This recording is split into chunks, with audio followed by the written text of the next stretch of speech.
Nderuar miq, mirëmbrëma, përshëndetje dhe mirë se erdhët në këtë transmetim të drejt për drejt në televizionin Fox News në emisionin e përjavshëm Nga Kalaja, ku trajtojmë çështjet e aktualitetit politik, por jo vetëm. Që në kryet herës duhet t'ju them që ky është një emision i anshëm, pra nuk është emision i pa anshëm. E bëj këtë sqarim sepse rëndom shikojmë emisione tjera, cilat një koleg më thonte para pak ditësh që në fakt gjitha emisionet e një anshme janë, por varet nga raporti me të vërtetën. Unë zakonisht ftoj këtu njerëz që kanë mendimin e tyre. Pra, këtë rregull kam mbajt tek emisioni, jo njerëz që, domethënë, nuk i le partia me fol ose kanë në interes tjetër etj. Ja munduan ta bëj këtë përzgjedhje, gjithsesi është në dorën tuaj, pultin e keni në dorë, në rast se nuk ju pëlqen, të rriquni nga ky emision. Siç e keni parë në rrjetet sociale, unë ditën e sotme kam një panel shumë interesant, e kam përzgjedhur po vetë, nga liria që kam dhe mjep emisioni. Ndërkohë, në pjesën e fundit e emisionit do ndiqni dhe një moment që unë kam bërë një mini reportazh vogël për stadiumin e Kastriotit Krujës. Faktikisht para disa vitesh, FIFA, kujdes jo UEFA, FIFA e cilësonte si një nga stadiumet më të bukura në botë që ka pamjen me reliefin më të bukur në botë. Sot në këtë stadium hedhin qendë rrugës edhe materialet inerte. Pra, ekipi Kastriotit, i cili ka qenë disa kohë në Super League, nuk zhvillon ndeshje aty. Pasi Krujës i hoqën komisariatin e policisë, prokurorin, gjykatën, zyrat e Adisës, u mbyll shkolla në qendër të Krujës, shkolla e Berberes, tani heqin dhe futbollin. Sigurisht që Kruja është qytet totalisht i shpopulluar dhe sportdashësit nuk kanë se ku e shohin ekipin e tyre të zemrës. Pra, me pak fjalë po ju thon njerëzve ikni nga syt këmbët. Gjithsesi këtë do ta kemi pjesën e fundit. Në pjesën e tretë do ta nis me piramid kokë përmbysur, do të ndjekim një debat që do kemë në studio me dy njerëz që po qëndrojnë shumë afër një projekti glabërues të pronave të Dursakëve, të cilët ndodhen në një nga zonat më të bukura, duhet thënë, të Dyrrahut, që është zona e amfiteatrit, është dhënë me pak fjalë amfiteatri me koncesion. Imagjinoni dashur miq, sikur të jepet Akropoli me koncesion ose Koloseu Romës. Në Shqipëri ka ndodhur projekti i parë me Butrintin, që ne kemi kundërshtuar, kemi qenë dhe në gjykatë kushtetuese. Tani radhën e ka Durrësi, kujdes, i grabitën pronat qytetarëve, ndërkohë pas Durrësit ka kalat tjera që pushtuesin qeveri do marrë me radhë. Ndërkohë kthehemi në studio. Do doja të përshëndesja dhe të falenderoja për pjesëmarrjen e tij zotin Ekrem Spahia, i cili është bashkëkryetari i Lëvizjes për Zhvillim Kombëtar. Mirëmbrëma, faleminderit që je me mua sot. Mirëmbrëma dhe faleminderit për ftesën. Në krahun tim të majt kam zotin Zirkon Gisha, i cili është aktivist. Mirëmbrëma Zirkon. Mirëmbrëma. Po ashtu zotin Andi Tepelena, i cili është një aktivist, ai ka lidhje dhe me çështjet që unë diskutova pak më herët, që do të trajtojmë pjesën e tretë. Mirëmbrëma. Mirëmbrëma, Ulëm. Të fundit, kujdes, por jo për nga rëndësia, është një zonjë, jo më kotë e lash në fund, është zonja Entela Koja Spahivogli. Mirëmbrëma, faleminderit që jemi mua sot. Ke qenë një nga njerëzit kryesorë që po merresh me çështjen e Dursakëve në raport me atë dramë që po i do projekti i tij. Kemi bërë dhe protesta ADF-ja. Kemi bërë shumë protesta. Po kjo protesta të ADF-ja është shumë e rëndësishme sepse në shembullin tuaj, pas asaj që u bë tek Alianca për Butrintin bashkë me Andin e me shumë aktivistë tjerë. Me lejen tuaj, sigurisht unë do doja ta nisja pak me atë që ka ndodhur në Tiranë dhe që po ndodh faktikisht. Zirkon do doja ta nisim bashkë, me të thënë drejtën, në raport me disa gara që po ndodhin në Shqipëri, po sigurisht sytë të gjithë janë te gara Tiranës, për Bashkinë e Tiranës, ka një interes shumë të madh, duhet thënë. Po mundohesha të shikoja lajmet me vëmendje përveç vrasjes së dy personave në Manës për një kafe, u tha rëndom media, unë nuk e di tani se policia duhet na shpjegojë. Në vendet e Evropës perëndimore jepet dhe dorëheqje zakonisht kur ndodhin ngjarje të tilla, se janë njerëz të armatosur që lëvizin të lirë. Gjithsesi kjo ishte çështje tjetër. Te gara Tiranës po flisja, kemi një personazh që vjen nga shoqëria civile, domethënë nga aktivizmi etj. Me që është nga shoqëria civile, do doja ta nisja me juve, pastaj do pyes dhe zotin Spahia se si e shikon garën e Tiranës. Për ju, ku qëndron Florian Binaj në raport me Ogerta Manastiriu në këto momente që po flasim? Zgjedhja e Binajt si kandidat për të përfaqësuar opozitën për mua është një surprizë, nuk prisja. Por siç duket, partitë opozitare kanë bërë një hap mbas duke liruar vendin dhe hapësirën për një kandidat më konsensual për të përbashkuar. Edhe kjo ka ardhur, po ta shohim nga ana politike, ka ardhur nga përplasjet brenda partive të vogla dhe të mëdhaja të opozitës, të cilët kishin pakënaqësitë e tyre qoftë gjatë zgjedhjeve që u bën në 11 maj, por që vijuan edhe më mbas dhe për të bashkëndruar me njëri tjetrin zgjodhën një kandidat nga shoqëria civile. Në fakt, ai është një djalë shumë i mirë, bën një punë shumë të mirë, ka bërë aktivizëm, patjetër, edhe misioni i tij te Piranjat, angazhimi i tij ka qenë shumë pozitiv dhe kundër këtij pushteti, por e para nga këndvështrimi im është problemi i partive të opozitës dhe kryesisht i Partisë Demokratike, e cila në këtë rast ka treguar një impotencë të theksuar për të vendosur vetë se kush do kandidonte për Tiranën. Për mua është një lojë e shëmtuar, është një kandidat i cili është vetëm për një vit, nëse do zgjidhet, dhe nuk ka mundësi të bëj asgjë si kandidat nëse nuk ka një forcë politike e cila i qëndron fort dhe merr vendimet bashkë me të. Në të gjithë deklaratat publike të Binajt dhe të partive politike vihet e re që nuk ka një bashkëndim punësh. Ai ka dalë kandidat, ka nisur një fushat, akoma nuk ka një program, zgjedhjet sipas vendimit të parë sipas dekretit presidentit janë shumë shpejt dhe nuk ka kohë për të marrë frymë dhe për të angazhuar qoftë partitë e opozitës apo vetë aktivistë nga shoqëria civile. Për mua është një dobësi, ne nuk kërkojmë që qytetarët e Tiranës kërkojnë një angazhim real dhe kërkojnë një zgjidhje politike për Tiranën. Tirana nuk është më një zgjidhje e cila mund bëhet nga një person, por duhet një strukturë e mirëfillt politike e cila të marrë angazhime dhe të vendosë se çfarë do bëhet me kryeqytetin. Sot kryeqyteti është pa kryetar bashkie, qeveriset me nën kryetarët e zgjedhur nga kryeministri dhe opozita, faktën në këndvështrimin tim dhe në atë çfarë shoh unë, nuk ka një strategji për të përballur me të. Okej, zoti Spajia, në këndvështrimin tuaj si qytetar, ju pyes, pastaj edhe si njëri politik, si e shikoni ju garën për Tiranën? Ka zgjedhje edhe në bashki tjera, dhe do ju pyes më vonë, por për Tiranën si e shikoni? Realisht zgjedhjet e pjesëme që bëhen në 6 bashki të vendit si rezultat që ish kryetarët janë bërë deputet apo arrestuar, si që është rasti edhe i Tiranës, apo janë bërë në detyra tjera, janë të rëndësishme për opozitën për të përmirësuar diçka nga zgjedhjet e fundit të 11 maj, për ato mangësi që i shfaqi PD-ja dhe opozita në tërësi. Pra është një mundësi e mirë. Por duke u nisur nga përvoja e këtyre viteve të demokracisë, në përgjithësi zgjedhjet e pjesme i ka fituar pushteti. Qofshi ku kena qenë pushtet ne që i kemi fituar ne, apo edhe Partia Socialiste. Pra pushteti i fiton zgjedhjet e pjesme, aq më tepër sikur se e tha edhe kolegu në studio, që është një vit dhe realisht njerëzit për inerci edhe të 11 majt, për edhe duke pasur përsit, sepse ne duhet të pranojmë dhe është teksuar shumë gjatë gjithë fushatës, se opozita nuk përballet thjesht me Partinë Socialiste, po përballet me gjithë shtetin shqiptar, i cili është krejtësisht në tetet e një personi që është kryeministri i vendit. Duke patur parasysh to vetëm, po ishte një mundësi e mirë. Zgjedhjet e pjesme në bashki, por veçanti për Tiranën, merr një rëndësi jo thjesht vendore, por merr një rëndësi të madhe politike sa kryeqyteti i vendit, edhe kandidatura e opozitës do të ishte një kandidaturë në traditën e gjithë zgjedhjeve që janë zhvilluar në Shqipëri, pra në Tiranë, pra opozita aktuale, po edhe qoftë edhe pushtet, gjithmonë kemi patur kandidatin më të mirë, politikanin ma me kontribute në funksionet larta të Partisë Demokratike, të gjithë kandidatet kanë qenë shumë kandidaturat mira. Nuk e mendoja që do të vijë një ditë që PD-ja do të hiqte dorë nga kandidaturat e vetat, sepse ato që janë në drejtimin e Partisë Demokratike do të marrin edhe përgjegjësitë. Nuk është që të bëhen deputet apo aq pa tepër me listat mylla dhe mos të ballafaqohen me votën e qytetarëve të Tiranës.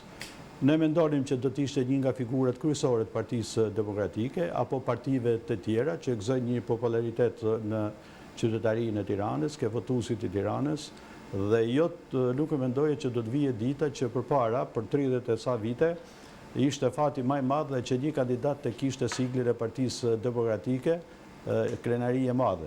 Dhe të vije një moment që në vitin 2025 ngurojnë që të vjen kandidaturë në emër të PD-s, në emër të koalicionit, në emër të gjithë opozitës. Ja, kjo është që ka ardhe demokracia në rënje, degradim, dhe nuk kemi gjendje që të kemi një kandidat serios për të ballafaqur me kandidaturën e Partisë Socialiste, që realisht unë mendoj që nuk e ka staturën, është e konsumuar. Kryeqyteti i Tiranës ka nevojë për një kryetar që tjetë në dobi edhe në funksion të qytetarëve, jo për kulisat edhe për... Në këtë kushte, zoti Spajesh, shikon një shans të aktorit Florian Binaj për me pas një rezultat në raport me zonjën? Unë absolutisht si aktor është shumë i këndshëm për gjithë shikuesit e humorit, edhe Tiranës edhe për të mbarë Shqipërisë, por nuk mendoj që do është kandidatura e duhur për të përfaqësuar gjithë opozitën shqiptare. Ky është mendimi yt. Mendimi im, unë gjithmonë kam patur dëshirën që të jetë figura më spikator e opozitës politike. Po, ke qenë për kandidat politik. Dakor, Andi, ndalemi pak tek ti. Për të njëjtën optik, duj sentencë nga ana jote, si e shikon kandidimin e Florian Binajt në radh parë, meqense vetë vjen nga aktivizmi. A është ky një aktivist? Kjo është pyetja parë, dhe e dyta, ka një shans ose kemi një shans përballë se po e fus dhe veten time, me që për i vërtetës më duket një gjete interesante kësaj radhe. Të më thënë, të vi një figurë që nuk është e përlyer me politikën, që nuk ka ndyer duart me tenderat publike, me fonde publike, që nuk ka vjedhur asnjë cent, që nuk vjen nga modeli 5D instaluar në bashki, që nuk është atakuar si një partjak i cili më shumë shef interesin e partisë së qytetarëve, për mua është një gjetje interesante. Unë mendoj, kjo mund të është perceptimi im, që qytetarët e Tiranës sot duan votojnë njeriun që i përfaqëson. Qytetarët kanë nevojat e përditshme, problematikat e nevojshme. Sot flasin qytetarët kanë nevojë për parkingun, për hapësirat e gjelbërta, për kullat, për këtë, për atë. Dhe këtu s'besoj se është çështja e majt apo e djathtë, e PD-je apo e PS-je. Pra është çështje që ka të bëjë me përditshmërinë, çerdhet, shkollat e tjera. Në këtë aspekt për mua Flori, aktivisti nuk është aktivisti i hershëm, por në këto vite ka një angazhim interesant, domethënë. Shumë interesant. Kështu që unë e shoh është interesante gjithë kjo gjë. Ai mund të jetë edhe mund të përfaqësoj një farë mënyrë edhe opozitën politike, por mund të marrë shumë dhe nga krahu i qytetarëve të lëkundur, dhe këtu mund të jenë dhe të majtët, që kanë ardhur majt tunës nga modeli i hajdutëve që janë në bashki 5D-s. Dhe unë besoj se këtu e thanë dhe kolegët që koha në dispozicion për Florin nuk është se mund të bëjmë mrekullira. Për mendimin tim, qytetarët e Tiranës janë para dy zgjedhjeve. O do vajtojnë simbolin e hajdutërisë në bashki, pra 5D-ja, vjetja, tendet, e Erion Velia, gjithë çka, ose një model, një qytetar thjesht që është si ne qiell, domethënë. Nuk ka se do të jetë një superstar, ka zbrit Krishti dhe për një vit të bëj. Rëndësishme për Florin ta kthem si këshill miqësore, me që kemi qenë dhe pjesëmarrës në disa protesta, është thjesht ti mësoj shumë transparencës, domethënë, se këtu do të di publiku nëse ka transparencë për çdo fond, për çdo cent që shpenzohet Bashkinë e Tiranës. Pra, nëse do jetë website-i se si shpenzohen taksat e qytetarëve, çdo cent të di publiku se si shpenzohet, unë them se është një gjë që kuptohet që fushata ti synon që të përfshihet qytetarët në këtë konsultim, pra aq kosa i mbetet, pra çfarë duan qytetarët me Tiranën në fund. Edhe nuk kemi mundësi të shkojmë në referendume ndryshme, se do ishte gjendja fantastike, çdo qytetar, nëse qytetarët e Tiranës do vendosin çfarë duan të bëjnë me LAN, çfarë do të bëjnë me këtë model ekonomik urbanistik që ka Tirana, dhe vendosin qytetarët, kishte gjë e zgjidhur, nuk ka nevojë as të rrim këtu të diskutojmë, domethënë. Por referendumi është një çështje që është shumë e komplikuar për momentin, është e pamundur nga ana zbatimi i referendumit, por për aq kohë sa ka ngelur, unë mendoj se ky do të jetë modeli. Qytetarët votojnë Florin, djalë qytetit, djalë Tiranës, një njeri i thjesht, aktivist i thjesht, unë e shoh shpesh me biçikletë, me familjen, domethënë shumë i thjeshtë në sjellje, ose modelin e arrogantit. Me biçikletë dilte dhe lale, me biçikletë. Mirë. Patjetër që do të ketë një grup këshilltarësh, ekspertësh, se zet vetë e çfarë do njerëzit. Ka një gjë, nëse do një kandidat, okay, unë jam shumë dakord parimisht. Që del një kandidat, po kush do jenë Kush është ajo hija mbrapa që do e shtyp? Po mirë, Se mund themi, dje ka bërë takimin e parë me Sadiun me Tiranës ka buxhetin më të ka madh. qenë në krah dhe Ilir Ali Mehmeti, ishte edhe të tjerë të partisë mundësia, domethënë, unë nuk do e lëm veten Florin besoj. Si do jetë ndërtuar, po kjo pra është problemi që me Kjo është aspekt teknik, po Ajo flas për modelin. ata janë një Qytetarët grup. vendosin modelin e Florit, njeriu I thjesht si Duhet puna ekip, jon thotë apo Zirkoni. modeli Hajdutit. Po, Okej. po, transparenta nuk do të mjafton ishte kaq, nisur, pra. Nuk mjafton, patjetër që nuk është mjafton kaq. Entela, një mendim tuaj. Po të flisja me shumë falenderim për Florin që e kanë marrë për sipër ta bëj këtë iniciativë, sepse në një garë të tillë mund edhe të digjesh, pavarësisht se s'ka çfarë të digjesh, se ai nuk është figurë politike, dhe për mua ai është figurë përbashkuese. Çuditërisht bien dakord gjithë pjesa opozitare. Dhe kjo është gjë shumë e mirë.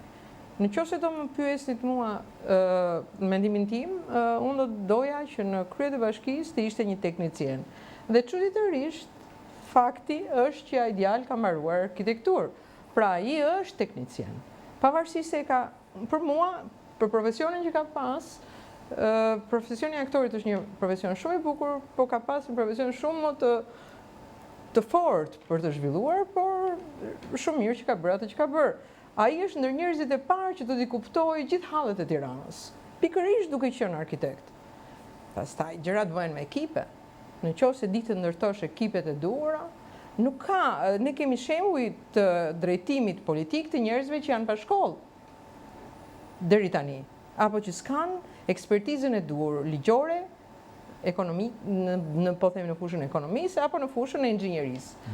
Pra janë politikan, karriere, por kur vjen punat e pjesë teknike dhe sidomos në drejtimin e qytetit duhen njerëz që kanë përvojë, qoftë edhe kanë knowledge-in e mjaftueshëm, njohurinë e mjaftueshme për t'ju fut halleve të qytetit. Dhe qyteti është, unë jam në profesion arkitekte urbaniste, urbanistika është politik thuhet, arkitektura është politik. Pra është shumë e lidhur profesionin që ai ka me qytetin. Ndaj nuk e di pse është gjithë ky skepticizëm, unë e kuptoj që ai s'është politikan, por ai ka mbrapa të gjithë opozitën dhe kjo është gjëja më e bukur që ka.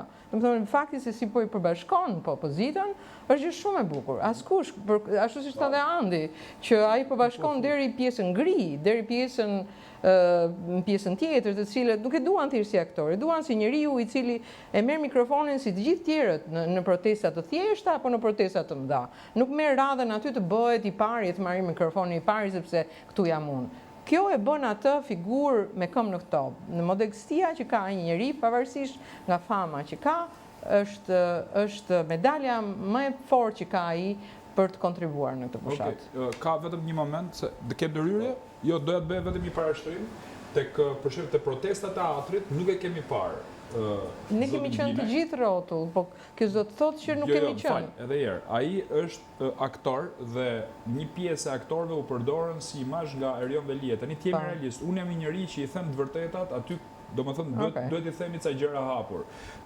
Ai bëri dhe I dalje publike në një televizion tjetër, te Top Channel me Grita Dumën dhe nuk kërsi sqaroi mirë njerëzit. Shiko, njeriu duhet të jetë I sinqert. Në rast se ai ka qenë me Erion Velia dhe ka shpërndar sup, nuk duhet I referohet vitit 2015 kur ka qenë 2018 dhe Erion Velia mundohej të bëjë makjazh me aktor që t'i legjitimonin prishjen që do bëhet te teatri. Pra, njeriu besoj do të jetë I sinqert. Unë absolutisht e mbështes sipas informacioneve që kam unë. Tek sondazhet që janë bërë nga Partia Socialiste, Flor Binaj del me pëlqyeshmëri shumë të lartë. Shumë herë më të lartë se Ogerta Manastiriu, tani që flasim. A janë këto sondazhe që do përkthehen vot? Kjo është pyetja radhës, pasi të kesh ndërhyrjen ti dhe Zirkoni. Unë edhe në fjalën e parë kisha vërtet që kandidati për Tiranën ishte njeriu më I kompletuar si në drejtim të formimit të tij profesional, si në kontributet që kishte në politikë, si në drejtimin e institucioneve të larta, se duhet kemi parasysh që kandidati për kryetar bashkie të Tiranës mund të jetë nesër kandidati kryesor edhe për kryeministe. Tani shtrim pyetjen, a është në gjendje një person që të drejtojë Bashkinë e Tiranës që ka me mira të punësuar, sa përvojë ka politike në administrim? Dhe duhet ta kuptojë që politika në momente të vështira gjen edhe mekanizmat për post zgjedhjeve të Bashkisë Tiranës e të zgjedhjeve për 6 bashkitë. Kush do ta marrë përgjegjësinë e humbjes?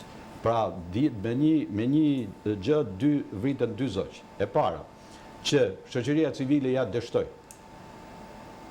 Ja dham shoqëri civile. Mirë politika, do më thanë, ka bazullume për 35 vjetë, dhe po kalim nga politika, ja ke një njeri që është i humorit, i pa konsumuar, një njeri që s'mund të akuzosh për asgjë, përveç se për të mira që i ka dhënë shqiptarëve nëpërmjet humorit, se edhe humori ka edhe ato efektet e veta, po. Por pra, do më thanë që nesër me këto kandidatura që do t'jenë nga shoqëria civile do të marrë një goditje. E provuat se çfarë është politika? E para. E dyta, Partia Demokratike është partia kryesore. Në zgjedhjet e 11 maj kemi 2 fitues. Kemi Edi Rama që ka marrë të gjitha pushtetit, që ai ka hyrë në zgjedhje për me fitu qeverinë, pushtetin ekzekutiv. Ai realisht zoton këtë institucionet e shtetit shqiptar dhe kjo është Shqipëria. Dhe i dyti është i fituar Sali Berisha dhe Partia Demokratike që ka ba monopol opozitën. Tani e more gjithë opozitën, po, maje përgjegjësinë e plot.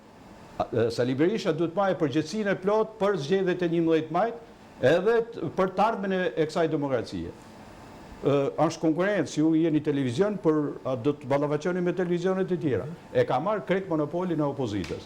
Ne jena të gjithë për të kontribuar, për të ndihmuar kandidaturën e opozitës, dhe absolutisht Berisha ja ka lënë dorë shoqërisë civile, propozuesve të partive tjera. Përgjegjësitë nuk marrin partitë e vogla para shqiptarëve dhe para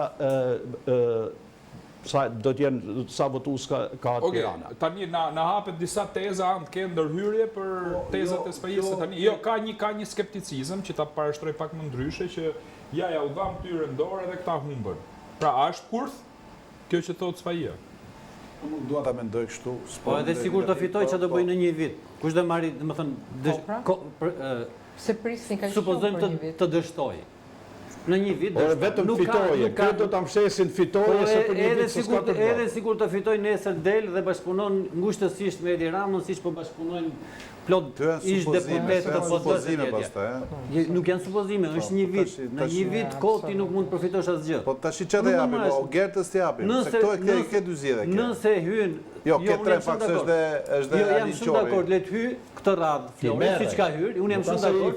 Fiton. Le të hyj në zgjedhje, por gjithashtu opozita, me qenë se ja ka dhënë Florit, t'i japi dorën dhe t'i thotë si është puna, edhe nëse humbet në këtë zgjedhje, futu në zgjedhjet e tjera 4 vjeçare. Jam shumë dakord, hajde dalim me mbështetjen. Nuk mund dalësh ti një për një vit, thua hajde ta mbështesim një vit, pastaj do vendosim ne. Nuk kam asgjë me Florin, unë kam Partinë Demokratike dhe një analizë e kam me modelin e opozitës që është sajuar, dhe këtu Partia Demokratike, Thuria, Shqipëria bëhet edhe të gjithë ky grupim që po bëjnë sikur po bëjnë opozit, sepse Tirana ka gjithë këto probleme të përditshme dhe nuk e shohim ndonjëherë në Tiranë asnjërin nga këto, bashkuar me të gjitha. Sot në Tiranë s'ke asnjë vend parkimi, ti sot në Tiranë s'ke asnjë vend ku kalon karrocën e fëmijës, s'ke asgjë. Ke ujë i cili herë vjen me rër, herë vjen me ujë të ndodhura. Nuk ke ujë fare e gjithë këto probleme. Dhe ku i ke opozitën sot, se jam dakord unë, po ku i ke këshilltarët e Partisë Demokratike apo të opozitës apo kandidatët që ishin Shqipëria bëhet e tjerë që të merren me Tiranën? Në asnjë vend si ke. Po hajde se do mbështesim Florin për të bërë kryetar bashkie. Jo, është puna të dalësh në terren dhe të tregosh ku është problematikat.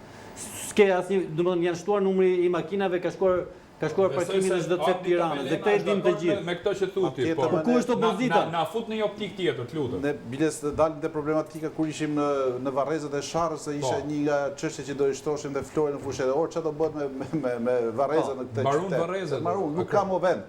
Ka shkuar kanë bërë Varrezat ngjitur me shkëlqimin e babai i Mikeshës. Më fal. A erdhëm në emisionin tuaj? Po. Jemi sill një orë për me gjetë një parkim. Pra është e pabanueshme Tirana. Absolutisht. Është emergjencë. Ante Pelena jo pa drejt thotë ja japim Gerta Manasteliut votën. Pra kjo është pyetja tani, jemi përballë kësaj. Nuk ja japin qytetarët e Tiranës asaj. Va merr Edi Rama dhe një nga kërkesat kryesore të Sali Berishës ka qenë Edi Rama na i merr votat. Me Edi Ramën nuk futet zgjedhje. Justifikimi për me hyrë zgjedhje, ne po hyjmë zgjedhje, justifikimi nesër për ne urojmë me gjithë shpirt që të fitoje, edhe gjithë do të mbështesim atë. Por kush ma përgjegjësi pas zgjedhjeve? Kush ma përgjegjësi? Nëse se s'po majt as për një mëjt maj. Kjo do të jetë përgjegjësi gjithë opozitës, përderisa ka zgjedhur Florin, mund të alesh të avarësh aty në qafë vetëm Florit. Jo, Mendon se ka shanse për të fituar andi? Shiko, Flori? nëse ne e shohin kryetarin e bashkisë gjithmonë bashkisë si trampolin për të bërë kryeministi ardhshëm, unë që këtu do të filloj do të ndryshojmë qasjen. Po. Pra kryebashkiaku nuk ka pse të jetë ambicie politike të bëhet kryeminist, prandaj ka edhe një tension politik të fortë në Tiranë, sepse ky mendon se do jetë kryetari i ardhshëm i qeverisë dhe atëherë ka një përplasje politike. Le të provojmë një qytetar të thjeshtë, i s'ka as ambicie më u bë kryeminist nëse pasien. Merr me problemet e qytetit. A ka mundësi kjo të shkuar ku ta diun, kushtetutën e qytetit apo të Republikës e tjerë. Kryetari i bashkisë është thjesht kryetar bashkie, një teknicien, menaxher qyteti, kaq mbaron këtë histori. Pyetja shumë e thjeshtë dhe modeli është shumë i thjeshtë. Tani, ky kandidat dhe këto partitë e opozitës cilët janë bërë bashkë për ta mbështetur, dhe që janë bërë një gjë shumë të mirë, a kanë një marrëveshje të shkruar? Dhe nëse e kanë këtë marrëveshje, pse nuk e bëjnë publike? E dyta, nëse se kanë, pse nuk e kanë?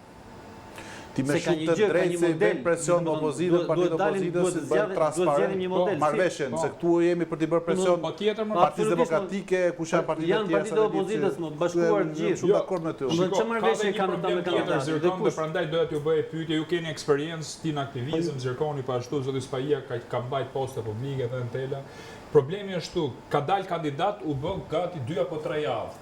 Tani disa aktivistë janë këtu në studio, disa tjerë unë i kam taku dhe i kam pyet, ju ka marrë në telefon për me juftu që hajde të fitojmë Tiranën, se tani politika, demokracia është pjesëmarrje, në rast se ti nuk më fton, që unë të vi të të ndihmoj, më fal një sekond, do të marrë unë ty në telefon që të them unë ty hajde të ndihmoj, pra nuk funksionon kështu, besoj unë, tani këtu kemi njerëz profesionistë edhe në studio, edhe jashtë studios, dhe tani ata nuk janë ftu nga zotëria në fjalë. Pra, Tirana shumë e madhe. Ke gjithë grupin parlamentar të Partisë Socialiste në terren, ke gjithë ministrat që kanë nda zonat elektorale, ti nuk e ke luksin që të punosh me patronazhistë dhe me administraci që kanë ata, domethënë ushtrije i çerësh, ti ke ca njerëz që janë të pakapur dhe punojnë, domethënë me shpirt dhe me zemër dhe nuk i fton këta njerëz në betejë. Pra ky është momenti, si e shikon ti Zirkon këtë moment, domethënë? Se ja ku e ke i parti politike, besoj se e ka telefonu. M'fal. Ja po ta bëj pyetje drejt për drejt. Shumë qartë e ngriti zëni Kalaja. Gjëja më minimale, që s'na pengon as Dirama, as qeveria, as pushteti, as shteti, as fare. Gjithë partitë politike që do të mbështesin këtë kandidat për Bashkinë e Tiranës. Me një nga sallat, hotelet, i merr. Pra një gjanë normale shumë e thjeshtë. Pra të shprehin vullnetin që gjitha partitë politike, opozitare edhe individ, pra do mbështesin kandidatin e opozitës. E ke pa gjekundi? Jo. Kandidati i opozitës, ju që jeni aktivista, keni bana i takim shumë të gjërë, do më thënë që na erdhi dita edhe ne të provomi për një garë shumë serioze, aq më tepër në kryeqytetin e Shqipërisë, edhe kjo mungon. Ndërkohë që zgjedhjet po vijnë. Po marrim këto, politika është një marsh. Pra, me njëherë, nëse do bëhet një tërjez me gjithë faktorin politik opozitar, ngrihen aksionet e kandidatit. Po marrim konkretisht, zoti Kalaja, është rrit në këtë demokraci. Sa në politik, sa në media, sa në veprimtari, do më thënë me këto, po thona gjithë jetën e tij si aktivist. Dhe erdhi një ditë që të kandidojë. Dhe kandidimi i këtij rezultoi me shumë sukses. Pra, listat e mbyllura dolën deputet si rezultat i votave që morën nga listat e hapura. Prandaj e kemi kundërshtuar në reformën zgjedhore, se nuk ishte një reformë që i shërbente as demokracisë, as opozitës, as PD-s, as kandidatëve brenda PD-s.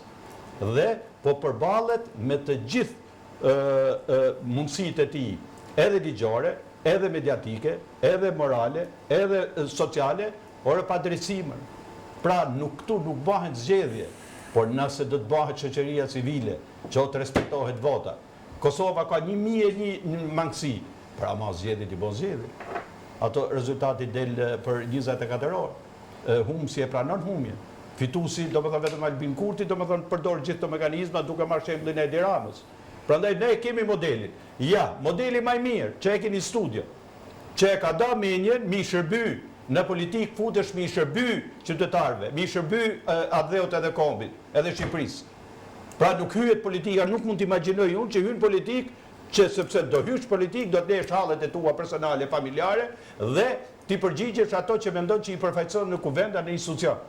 Pra ky e ka da menjen për 30 sa vjet që arrit në këtë demokraci dhe e mori përgjegjësi një herë.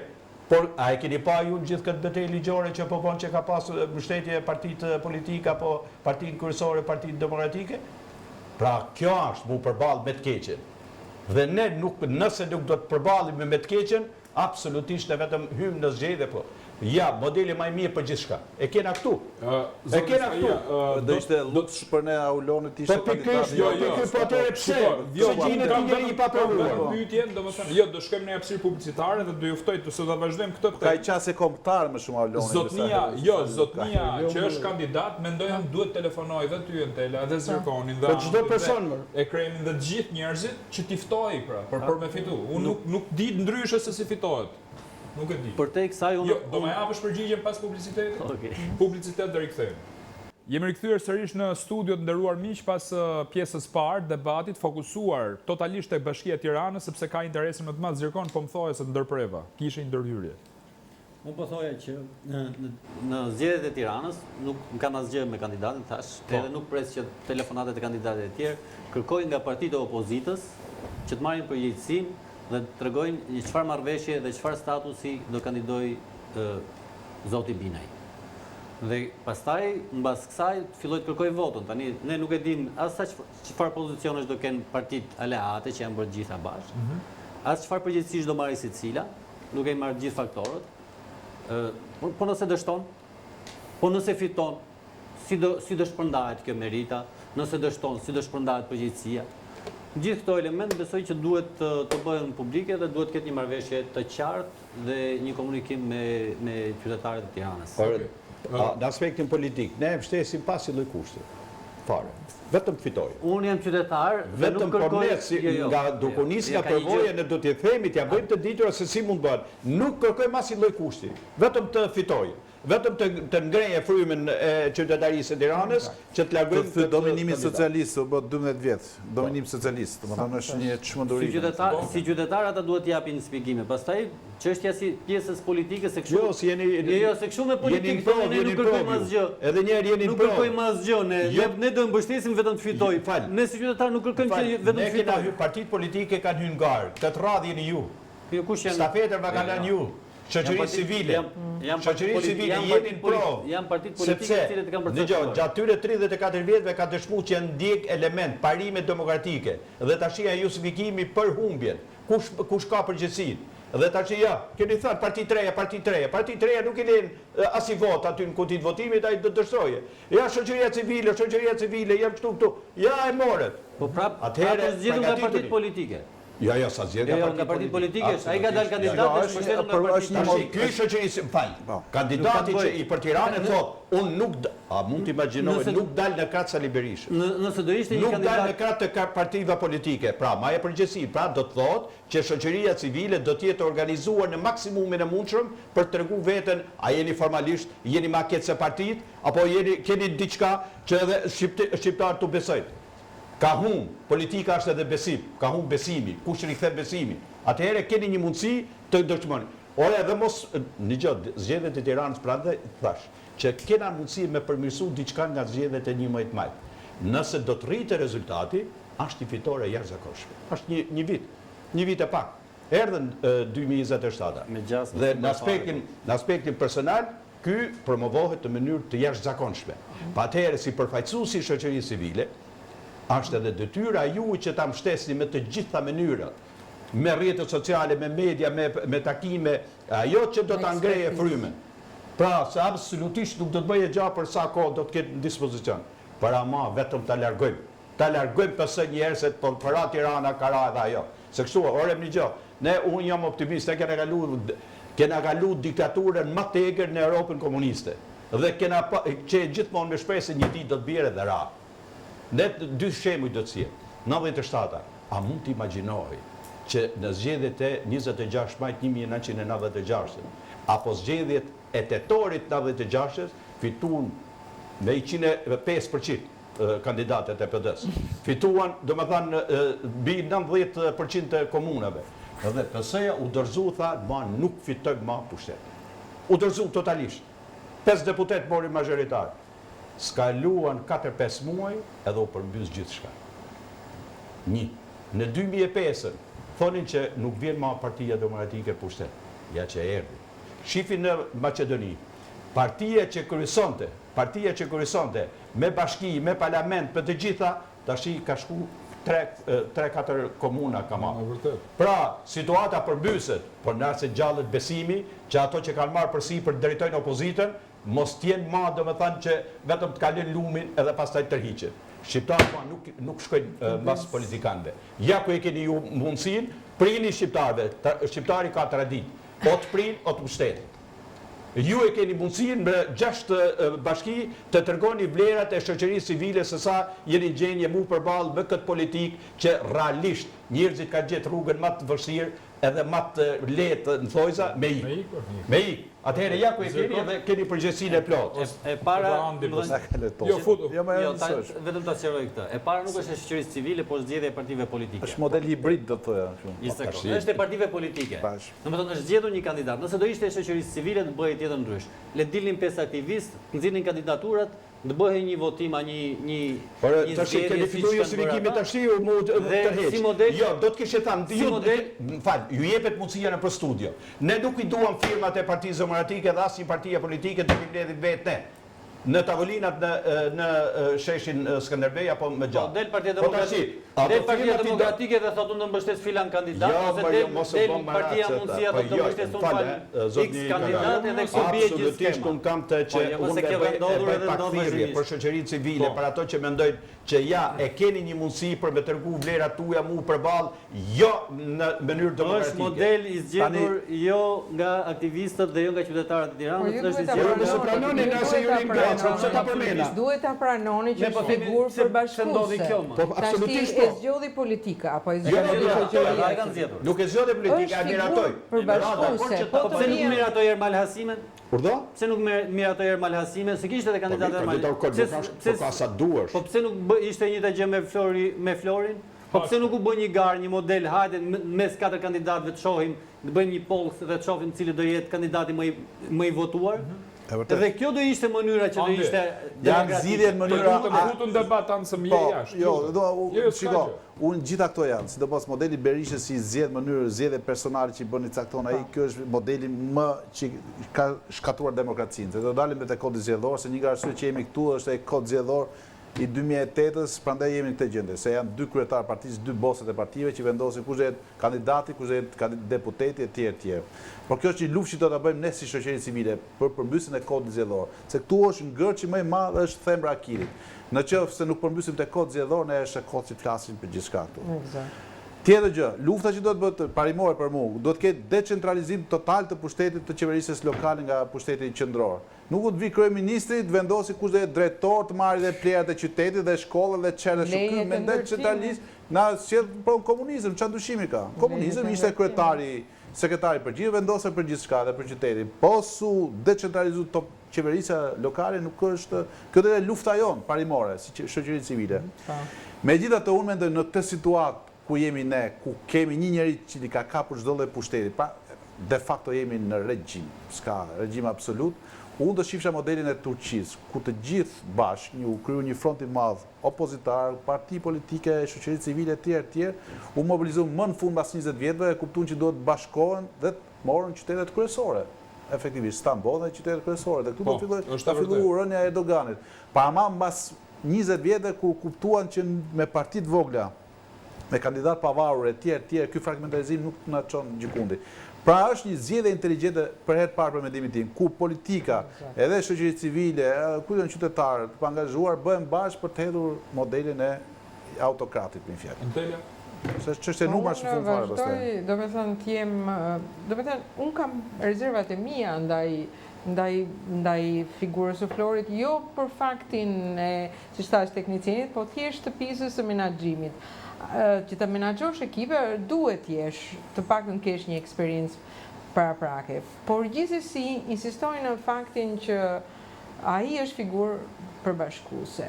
Është përbashkuese dhe koha është shumë e shkurtër. Pra, do të thënë, ai do ta provoj veten dhe po gaboj, nuk është kohë gjatë, por njerëzit janë të dëshëruar për të, do të thënë, tje ndjenë se si vlon poshtë për një figurë ndryshe. Dhe Flori është një figurë ndryshe.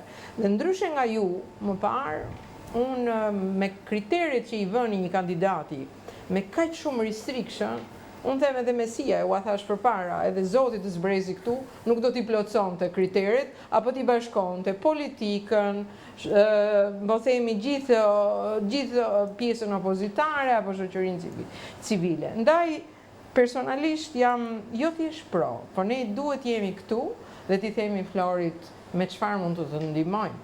Në qoftë se ne duam që ta thyen këtë sistem, që tashmë është i kalbur, kalbësira e saj ka dalë rrugëve dhe shesheve, njerëzit janë të dëshpëruar, vetëm t'jetë dikush ta thyej. Dhe Flori, për fatin tonë të mirë, është një njeri që e ka dhënë vite simbolin e një njeriu që është me këmbë në tokë.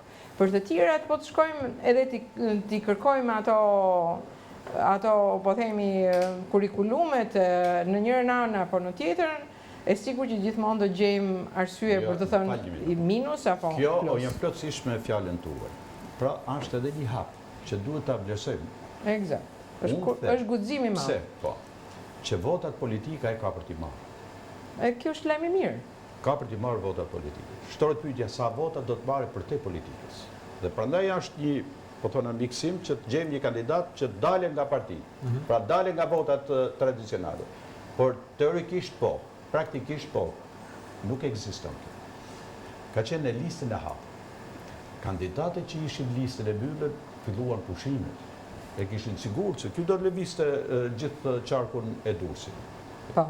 Dhe këta pra nuk punojnë shpirtërisht.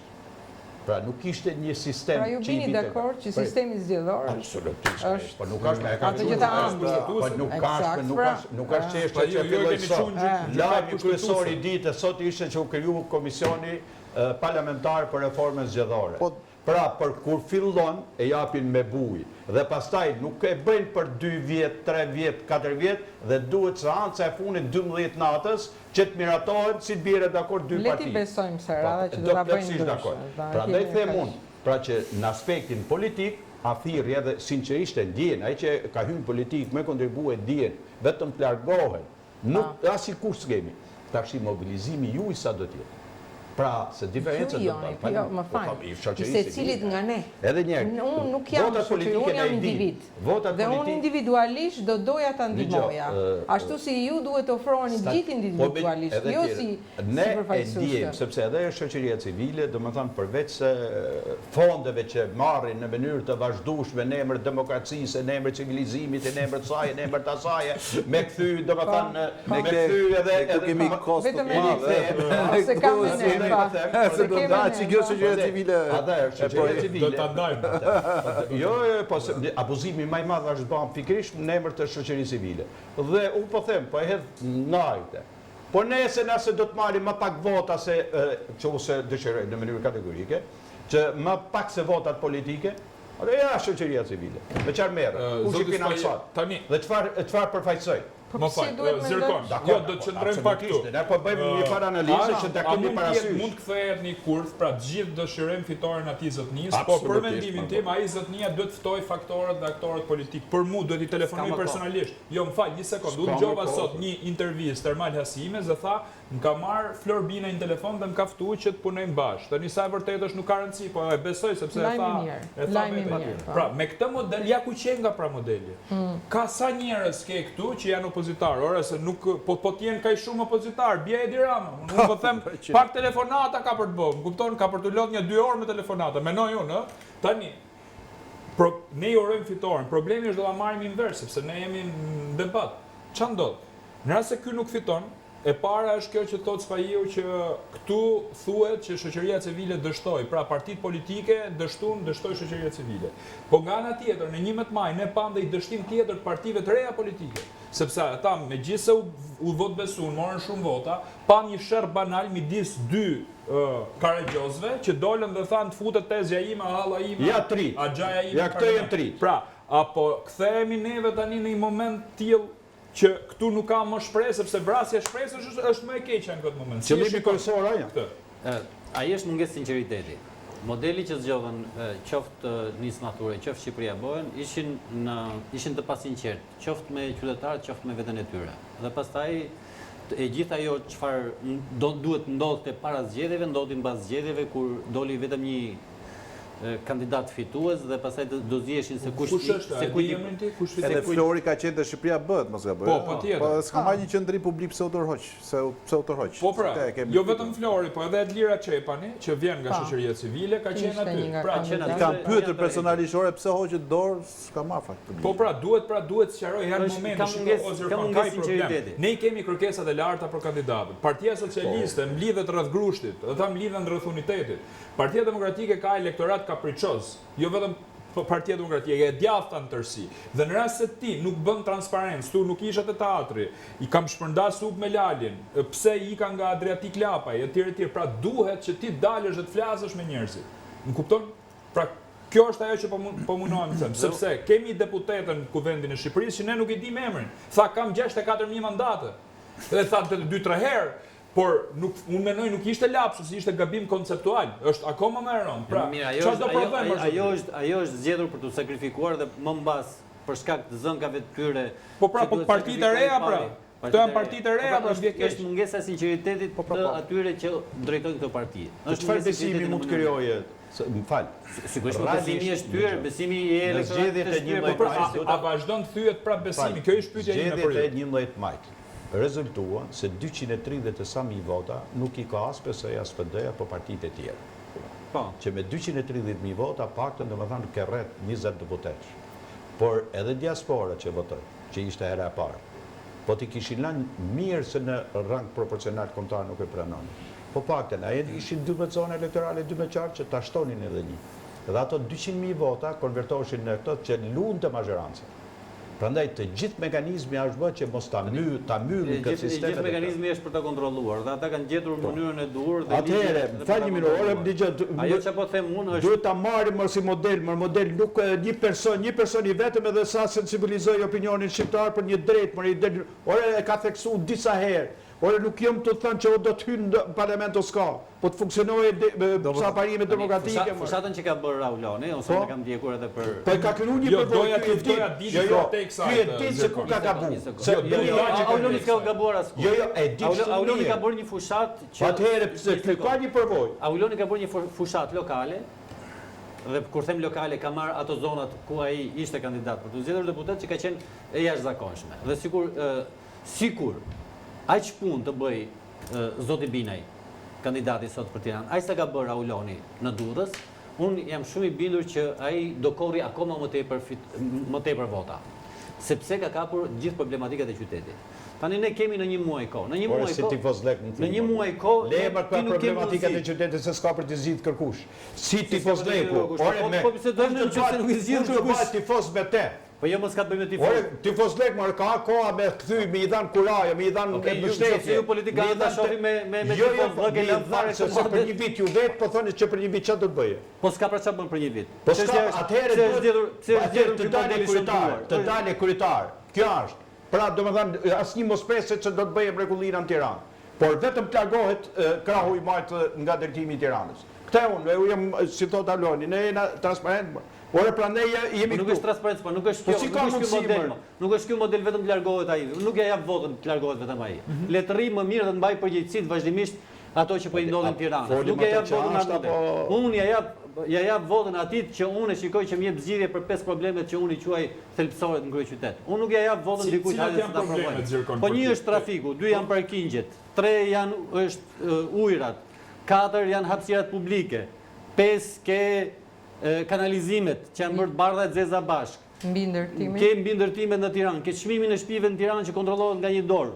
Nga një dorë njerëzit që kanë çuar çmimin. E para punës do të bëjë një premtim që do bëjmë me këto ndërtimet e larta të Tiranës. Do vazhdojmë me këtë kullëzimin e qytetit apo do thotë stop, sa ti mund të bëj ta bashkë nuk ka më kulla. Çfarë guximi do ketë për të thënë stop? Ti japim çik stop, çfarë guximi?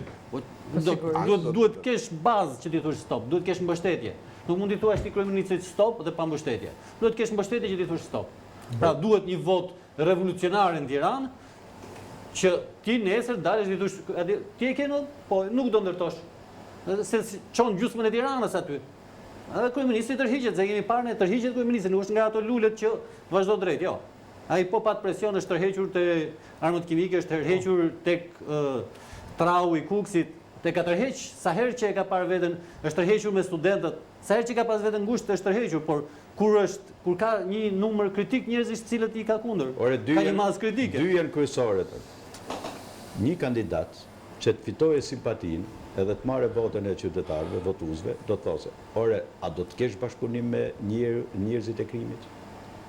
Krimi kontrollon politikën, krimi kontrollon institucionet. Parë kjo. Kena i bashkëpunim me këto? Një. E dyta, ore, këto që marrin gjithë paranë publike të këtij shteti, këtij popullit, si do t'i trajtosh ti? Pastaj vinë natyrshëm ato. Pra, nëse ne nuk vejmë atje kryesore që janë, pra ta shkpusim kandidatin, ta shkpusim politikën nga krimi, vinë punë të rrjeshtë. Por këto e kanë futur në atë mënyrë që s'duan me dalë. E një gjën ti sikur përmend u bën oligarkët, si përmendin asnjë. Asnjë. Po pra, po të njëjtën gjë po thoni të dy. Do më thënë këtë raport. Pra, do dalit flasim me emra apo jo. Tani ne këtë temë do ta lejmë të hapur. Shiko, në pjesën e tretë ne do merrem vetëm me Durrësin dhe unë do kem zonjën Koja Spahi Vogli dhe Andi Tepelenën, vetëm për çështjen e projektit Durrësit, pra do ta përcjell zotin Ekrem Spahiu dhe Zirkon Dishën për pjesën e tretë të emisionit. Ndërkohë ne do ta lejmë të hapur këtë çështje dhe do të vazhdojmë me ftesën e radhës. Unë ju falenderoj që ju kisha në studio. Faleminderit. Ndërkohë shkojmë në hapësirë publicitare dhe rikthehemi për pjesën e tretë të emisionit, sepse po na ndjekën nga Durrësi, janë banorët cilët janë shumë të interesuar se çfarë do ndodh me fatin e tyre. Publicitet.